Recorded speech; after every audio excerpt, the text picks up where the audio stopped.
ಹಂಸ TV ಹಾಗೂ DVG voice ಇವರ ಸಂಯುಕ್ತಾಶ್ರಯದಲ್ಲಿ ಸ್ಮಾರ್ಟ್ ಸಿಟಿ ಲಕ್ಷಾಧಿಪತಿ ಕಾರ್ಯಕ್ರಮ ಹಾಗೂ DVG voice Kannada TV channel ಉದ್ಘಾಟನಾ ಸಮಾರಂಭ ಹಂಸ ಟಿವಿ ಡಿವಿಜಿ ವಾಯ್ಸ್ ಕಚೇರಿ ಬಳಿ ನೆರವೇರಿತು. ಗಣ್ಯಾತಿ ಗಣ್ಯರು ಟೇಪ್ ಕಟ್ ಮಾಡಿ ದೀಪ ಬೆಳಗಿಸುವುದರ ಮೂಲಕ ಕಾರ್ಯಕ್ರಮಕ್ಕೆ ಚಾಲನೆ ನೀಡಿದರು.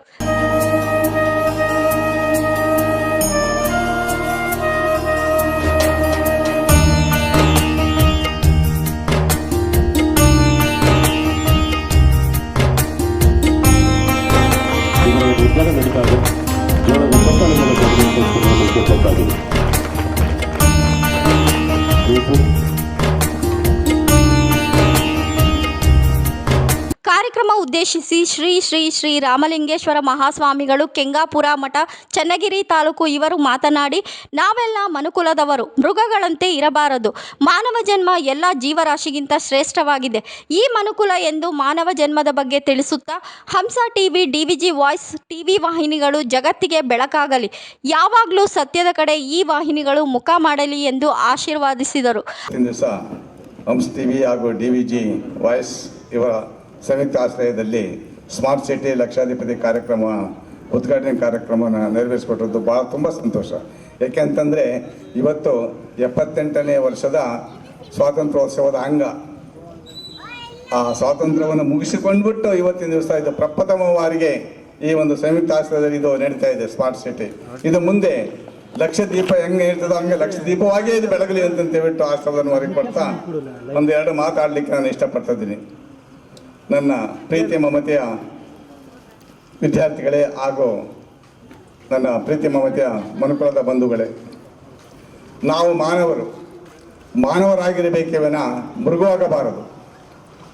ಯಾಕೆಂದರೆ ನಾಯಿಗೆ ಒಂದು ತೊತ್ತ ಅನ್ನ ಹಾಕಿದರೆ ಬೇರೆ ನಾಯಿಯನ್ನು ಕಚ್ಚಿ ಅದು ಒಂದೇ ತಿನ್ನುತ್ತೆ.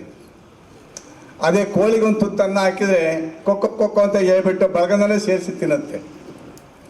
ಅದೇ ರೀತಿ ಡಾಕ್ಟರ್ ನೆಲ್ಲಿಕಟ್ಟೆ ಎಸ್ ಸಿದ್ದೇಶ್ ನಿರ್ದೇಶಕರು, ಡಾಕ್ಟರ್ BR ಅಂಬೇಡ್ಕರ್ ಅಧ್ಯಯನ ಕೇಂದ್ರ, ಕುವೆಂಪು ವಿಶ್ವವಿದ್ಯಾನಿಲಯ ಶಂಕರಘಟ್ಟ ಇವರು ಮಾತನಾಡಿ, ಈ ಎರಡೂ ವಾಹಿನಿಗಳು ಶ್ರಮಜೀವಿಗಳಿಗೆ, ಕೂಲಿ ಕಾರ್ಮಿಕರಿಗೆ, ಶ್ರಮಿಕರಿಗೆ ಆಗುವಂಥ ಅನ್ಯಾಯಗಳನ್ನು ಪ್ರತಿಭಟನೆ ಮಾಡುವ ಮೂಲಕ ಅವರಿಗೆ ನ್ಯಾಯ ಒದಗಿಸುವ ಕೆಲಸ ವಾಹಿನಿಗಳು ಮಾಡಬೇಕು. ನಿಜವಾದ ಬದುಕು ಯಾವುದು ಎಂಬುದನ್ನು ಜನರಿಗೆ ತಿಳಿಸುವಂಥ ಕೆಲಸ ಮಾಡಬೇಕು. ಸಾಮಾಜಿಕ, ಆರ್ಥಿಕ, ಶೈಕ್ಷಣಿಕ, ರಾಜಕೀಯ ಮೊದಲಾದ ಕ್ಷೇತ್ರಗಳಲ್ಲಿ ಪ್ರಗತಿಗೆ ಪ್ರೇರಣೆ ಶಕ್ತಿಯಾಗಲಿ. ಜೀವಂತ ಮರ್ಮವನ್ನು ತಿಳಿಸುವ ಕೆಲಸ ಈ ವಾಹಿನಿಗಳು ಮಾಡಲಿ ಎಂದು ಆಶಿಸಿದರು. ಜೀವನ ಚಿತ್ರವನ್ನು ಕಟ್ಟಿಕೊಡುವುದರ ಮೂಲಕ ಶ್ರಮಜೀವಿಗಳಿಗೆ, ಶ್ರಮಿಕರಿಗೆ, ಕೂಲಿ ಕಾರ್ಮಿಕರಿಗೆ ಆಗಿರುವಂತಹ ಅನ್ಯಾಯಗಳನ್ನು ಪ್ರತಿಭಟಿಸುವ ಮೂಲಕ ಅವರಿಗೆ ನ್ಯಾಯ ಒದಗಿಸುವಂತಹ ಕೆಲಸವನ್ನು ನಮ್ಮ ಕರಿಯಪ್ಪ ಮತ್ತು ಅವರ ಸ್ನೇಹಿತರು ಸೇರಿ ಮಾಡುವುದರಿಂದ ಈ ಸಮಾಜದಲ್ಲಿ ಒಂದು ಬದಲಾವಣೆಯನ್ನು, ಒಂದು ಕ್ರಾಂತಿಯನ್ನು ತರಲಿಕ್ಕೆ ಸಾಧ್ಯವಾಗುತ್ತೆ ಅನ್ನುವಂಥದ್ದು. ಇವತ್ತು ಪ್ರೀತಿ, ತಾಳ್ಮೆ, ತ್ಯಾಗ, ಕರುಣೆ, ಸಭ್ಯತೆ, ಸಹಕಾರ, ಸಮನ್ವಯಗಳು ಇವತ್ತೆಲ್ಲ ಏನಾಗಿದೆ ಅಂದರೆ ಹಣ ಮತ್ತು ಅಧಿಕಾರದ ಬಲದಿಂದ ಅಳೆಯುವ ಮಾನದಂಡದಿಂದ ಬಿಡುಗಡೆಯಾಗಬೇಕಾಗಿದೆ. ಎಲ್ಲರೊಳಗೆ ಒಂದಾಗಿ ಬದುಕುವುದನ್ನು, ನಿಜ ಬದುಕು ಯಾವುದೆಂಬುದನ್ನು ತೋರಿಸಿಕೊಡುವಂಥ ಕೆಲಸವನ್ನು ಈ ವಾಹಿನಿ ಮಾಡಬೇಕನ್ನುವಂಥದ್ದು, ಪ್ರಸಾರ ಮಾಡಬೇಕನ್ನುವಂಥದ್ದು ನನ್ನ ಆಶಯ. ವೈವಿಧ್ಯತೆಯಲ್ಲಿ ಏಕತೆಯನ್ನು, ಐಕ್ಯತೆಯನ್ನು ಸಾಧಿಸುವ ಸಾಧನವು ಈ ಡಿವಿಜಿ ವಾಯ್ಸ್ ವಾಹಿನಿಯಾಗಲಿ. ಸಾಮಾಜಿಕ, ಶೈಕ್ಷಣಿಕ, ಸಾಂಸ್ಕೃತಿಕ, ರಾಜಕೀಯ, ಆರ್ಥಿಕ ಮತ್ತು ಮೊದಲಾದ ಕ್ಷೇತ್ರಗಳ ಪ್ರಗತಿಗೆ ಪ್ರೇರಕ ಶಕ್ತಿ. ಪರಮ ಪೂಜ್ಯ ಶ್ರೀ ಅಮ್ಮ ಮಹದೇವಮ್ಮನವರು ಪೀಠಾಧ್ಯಕ್ಷರು, ಶ್ರೀ ಗುರು ಕರಿಬಸವೇಶ್ವರಜ್ಜಯ ಸ್ವಾಮಿ ಮಠ, ಶ್ರೀ ಕ್ಷೇತ್ರ ಬೆಳಗತ್ತ ಇವರು ಮಾತನಾಡಿ, ಈ ವಾಹಿನಿಗಳಿಗೆ ಸಾಕಷ್ಟು ಬೇಡಿಕೆ ಬರಲಿ, ಈ ವಾಹಿನಿಗಳಿಗೆ ಶುಭವಾಗಲಿ ಎಂದು ಹಾರೈಸಿದರು. ಒಳ್ಳೆಯ ಒಂದು ಬೇಡಿಕೆ ಬರಲಿ, ಎಲ್ಲರಿಗೆ ಶುಭವಾಗಲಿ, ಎಲ್ಲದೂ ಸಮಾಜದಲ್ಲೇ ಒಳ್ಳೆಯದಾಗಿ ನಡೆಸ್ಕೊಡೋಂಥ ದಕ್ಷಿಕ ಅವ್ರಿಗೆ ಕೊಡಲಿ ಅಂತೇಳಿ ಹಾರೈಸ್ತೀನಿ. ರಂಗಭೂಮಿ, ಕಿರುತೆರೆ, ಬೆಳ್ಳಿತೆರೆ ಸಾಹಿತಿ, ನಿರ್ಮಾಪಕರು, ನಿರ್ದೇಶಕರು ಹಾಗೂ ಸಂಶೋಧಕರು ಆದಂತಹ ಡಾಕ್ಟರ್ ರಾಧಾಕೃಷ್ಣ ಪಲ್ಲಕ್ಕಿ ಮಾತನಾಡಿ, ಸಮಾಜ ಪೂರಕವಾಗಿ, ಕಾನೂನು ಪರವಾಗಿ ವಾಹಿನಿಗಳು ಕೆಲಸ ಮಾಡಬೇಕು, ಹೊಸ ವಿಷಯಗಳನ್ನು ಜನತೆಗೆ ತೋರಿಸಬೇಕು ಎಂದು ತಿಳಿಸಿದರು. ಚಾನೆಲ್ಗಳು ಸಂಯುಕ್ತಾಶ್ರಯದಲ್ಲಿ ಮಾಡ್ತಿರ್ತಕ್ಕಂಥ ಕಾರ್ಯಕ್ರಮ ಬಹಳ ಖುಷಿ ಆಯಿತು. ಒಂದು ರೌಂಡ್ ಆಗಿದೆ ಅಂದರು ನಿರೂಪಕರು, ಇನ್ನೊಂದು ರೌಂಡ್ ಆಗಿದೆ ಮತ್ತು ಮಧ್ಯೆ ಈ ಪ್ರಶ್ನೆಗಳನ್ನೆಲ್ಲ ಕೇಳ್ತಾ ಇದ್ದಾರೆ. ಸೊ ಅದಕ್ಕೆ ದುಡ್ಡನ್ನು ಸುರ್ವೆ ಅವರು ಕೊಡ್ತಾ ಇದ್ದಾರೆ. ಈ ಥರ 500 ಅವರೇ ಒಂದು 200, 500, 1000 ಹಿಂಗಾಗಿ ಅದು ಲಕ್ಷಕ್ಕೆ ಮುಟ್ಟುತ್ತದೆಲ್ಲ. ಸೊ ಲಕ್ಷಾಧಿಪತಿ ಕಾರ್ಯಕ್ರಮಕ್ಕೆ ಒಂದು ದೊಡ್ಡದೊಂದು ಸಿಂಗರ್ಸ್ ಏನಿದ್ದಾರೆ, ಆ ವೇದಿಕೆ ಏನಿದೆ ಆ ವೇದಿಕೆಗೆ ಮತ್ತೆ ಖಂಡಿತ ನಾನು ಬರ್ತೀನಿ, ಭಾಳ ಖುಷಿಯಿಂದ ಬರ್ತೀನಿ. ಅವರು ಪ್ರಶ್ನೆ ಕೇಳಿ 200 ರೂಪಾಯಿ ಕೊಡ್ತಾ ಇದ್ರು. ಸೊ ನಾವೊಂದು ಪ್ರಶ್ನೆ ಕೇಳ್ಬಿಟ್ರೆ ನಾವೊಂದು 200 ರೂಪಾಯಿ ಕೊಡ್ತೀವಿ. ಒಗ್ಗರಣೆಗೆ ಏನೇನು ಹಾಕ್ತಾರೆ?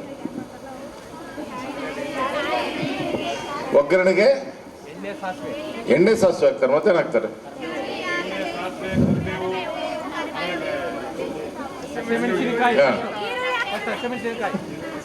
ಇದು ಬಹಳ ಕಷ್ಟದ ಪ್ರಶ್ನೆ.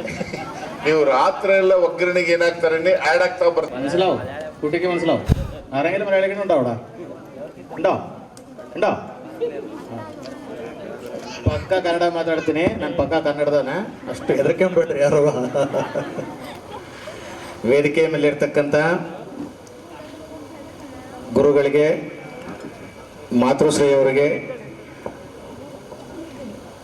ಎಲ್ಲರೂ ಗುರುಗಳೇ ಅವರು, ಎಲ್ಲರೂ ಶಿಷ್ಯಂದ್ರಿಗೆ ಆಶೀರ್ವಾದ, ಗುರುಗಳಿಗೆ ನಮಸ್ಕಾರ. ಇಷ್ಟು ಸಾಕಲ್ಲ? ವಿಷಯ ಬಂದ್ಬಿಟ್ಟು ಇವತ್ತು ಈ DVG ವಾಯ್ಸ್ ಅಂತ ಏನಿವತ್ತು ಉದ್ಘಾಟನೆ ಆಗ್ತಾ ಇದೆ, ತುಂಬ ಅತ್ಯುತ್ತಮವಾದಂಥ ಅಹಿನಿ.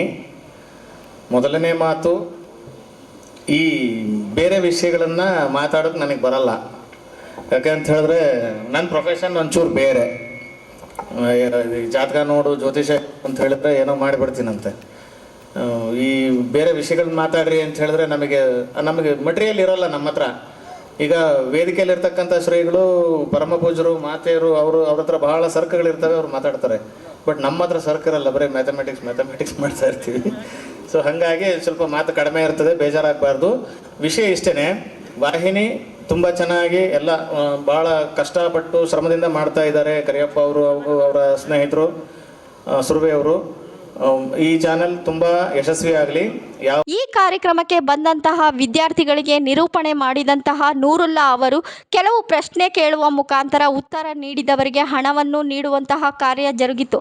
ಕಾರ್ಯಕ್ರಮಕ್ಕೆ ಬಂದಂತಹ ಪರಮ ಪೂಜ್ಯರುಗಳಿಗೆ, ಗಣ್ಯಾತಿ ಗಣ್ಯರು, ಹಂಸ ಟಿವಿ DVG ವಾಯ್ಸ್ ಸಂಪಾದಕರಿಗೆ, ಸಿಬ್ಬಂದಿಗಳಿಗೆ ಮತ್ತು ಸಂಗೀತ ಕಲಾವಿದರಿಗೆ ಸನ್ಮಾನವನ್ನು ನೆರವೇರಿಸಲಾಯಿತು. ಬಸ್ಗೆ ಸಾರಿಗೆ ವಾಹನ, ಸಾರಿಗೆ ವಾಹನನೂ ಕೂಡ ಸಾರಿಗೆ. ಓಕೆ, ಒಂದು ಮಂದಿ ಬಡ್ಡಿ ಅಂತ ಇರುತ್ತೆ, ಮಂದಿ ಬಂಡಿ ಅಂತ ಅಂತಾರೆ. ಓಕೆ, ತೊಂದರೆ ಇಲ್ಲ, ಅಲ್ಲೇ ಇದ್ದೀರಾ, ಜೋರಾಗಿ ಚಪ್ಪಾಳಿ. ಓಕೆ, ನಿಮ್ಗೆ ಹಾಟ್ ಸಿಟಿ ನಾನು ಕರೆಯೋದಿಲ್ಲ, ಯಾಕಂದ್ರೆ ನೆಕ್ಸ್ಟ್ ಒಂದು ಪ್ರಶ್ನೆ ಅವ್ರಿಗೆ ಕೊಡಿ. ಐಸ್ ಕ್ರೀಮಿಗೆ ಏನಂತಾರೆ ಕನ್ನಡದಲ್ಲಿ? ಐಸ್ ಕ್ರೀಮಿಗೆ ಇಲ್ಲೊಬ್ರು ಎತ್ತಿದ್ರು. ಇಲ್ಲೇ ಕೊಡಿ, ಸರಿ ಕೊಡಿ. 4 ಸತಿ ಎತ್ತಿದ್ರು ಅವರು. ಸರಿಯಾದ ಉತ್ತರ ಕೊಟ್ರೆ 200 ರೂಪಾಯಿ, ತಪ್ಪಾಗಿ ಉತ್ತರ ಕೊಟ್ರೆ 100 ರೂಪಾಯಿ ವಾಪಸ್ ಕೊಡ್ಬೇಕು. ತಂಪು ಪಾನಿ ಸರ್, ಮಂಜುಗಡ್ಡೆ ಅಂತಾರೆ. ಹತ್ರ ಇದ್ದೀರಾ ನೀವು?